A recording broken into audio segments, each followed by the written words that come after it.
20 years ago in seminary, Church Divinity School of the Pacific, also known as CDSP, I lived in the dorm and got to know our custodian, Hector Mira.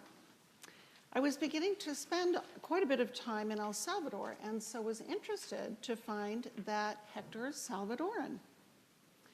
He fled his country in 1980 at the beginning of their civil war because he was a labor leader in a very poor section of San Salvador. The government left a note at his home that he had 12 hours to get out of the country or he and his family would be killed.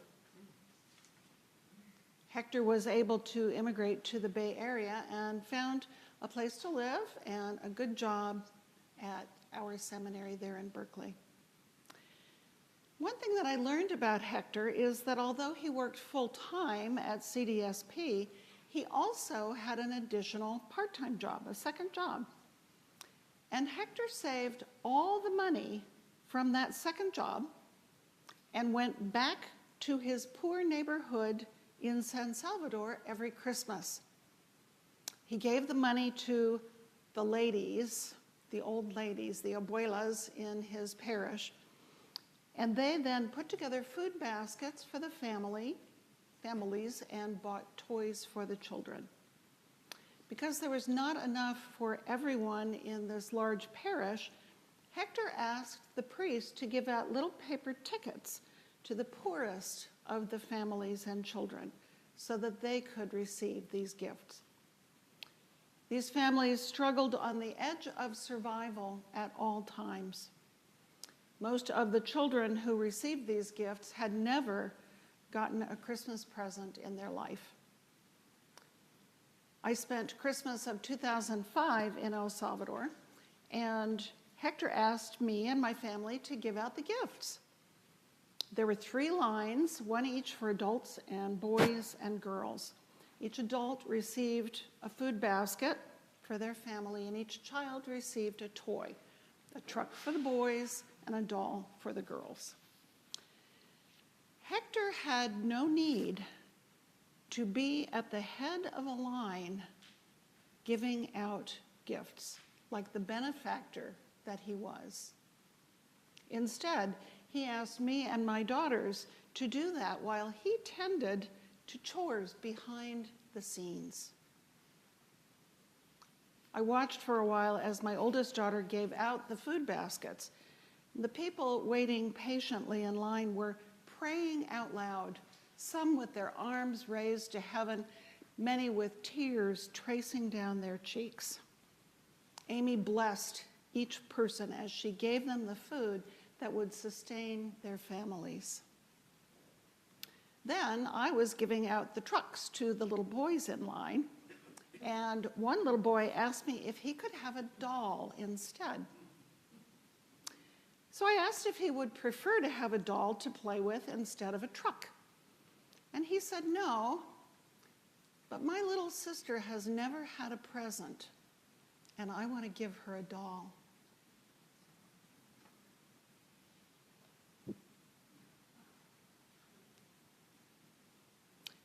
We have here 2 examples of loving and willing self-sacrifice.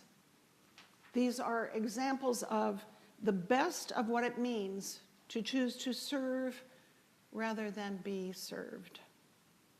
And in each case, the serving is utterly without ego. This is what Jesus is talking about in today's gospel. Whoever wishes to become great among you must be your servant. Now, it's easy to get all tangled up in this statement. And at one end of the spectrum of attempting to live into this, we wind up with, as it says in some song, well, I know I'm 1,000,000 times as humble as thou art. And on the other end of the spectrum, we have Jesus. In this teaching moment, Jesus is explaining what life in God's kingdom is like. He says the reason the greatest will serve is because Jesus himself came to earth not to be served, but to serve.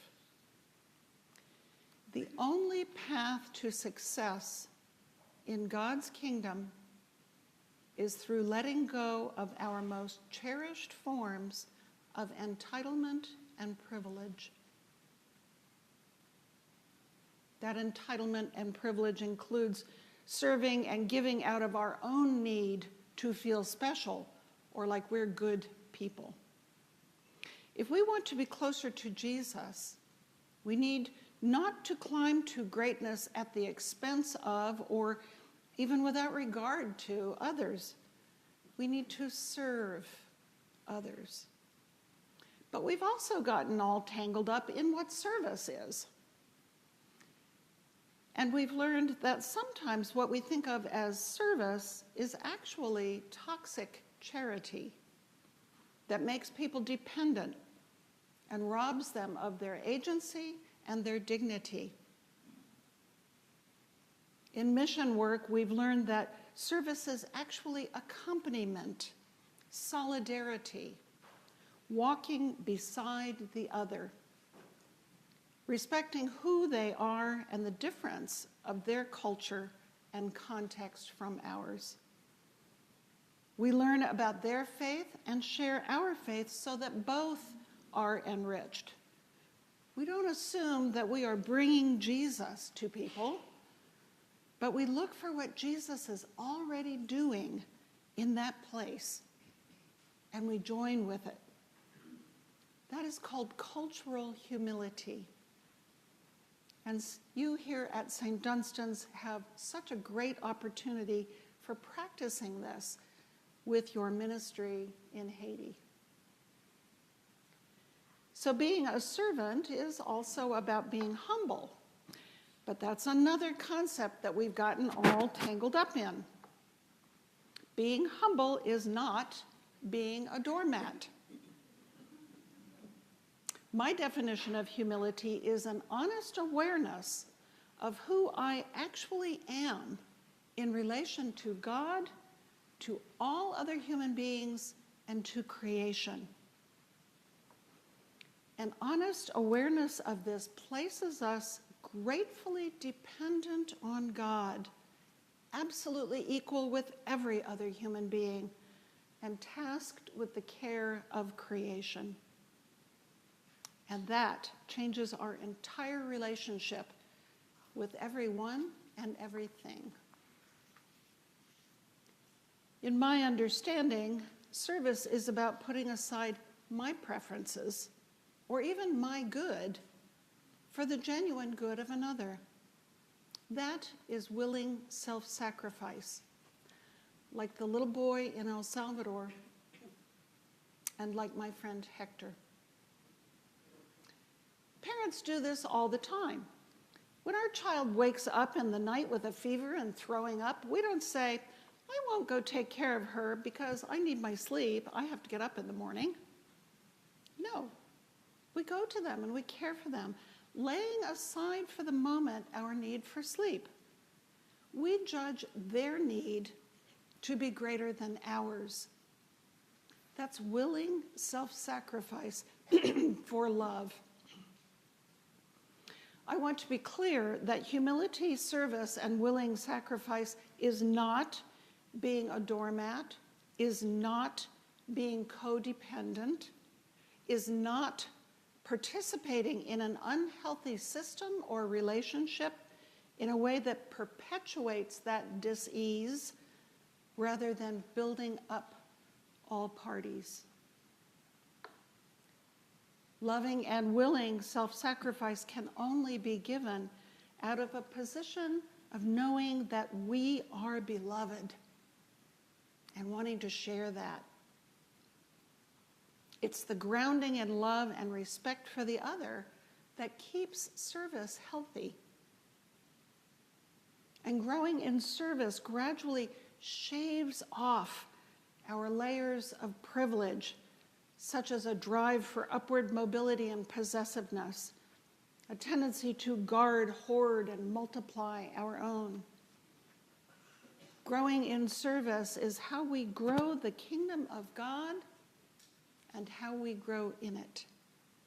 And that brings joy. This giving of self also brings suffering, because the world is both beautiful and broken. That's the cup that Jesus is talking about. He will suffer. And indeed, James and John will suffer. This suffering is because the powers of the world cannot tolerate that kind of love, because it crumbles their foundations. In our own suffering, we can learn who we truly are, and we can learn humility. Suffering is what nobody wants to do ever, but we all do. And in that terribly human condition, many of the blinders that we put on to protect our cherished notions of ourselves are stripped away, and we get closer to seeing our true, beloved selves. Suffering involves a death of sorts, and in being willing to drink that cup, we find new life, a new kind of life. That's the mystery of resurrection, of transformation. So where's the good news in all this humility and service and suffering? It is precisely in that mystery of resurrection and the joy that that brings.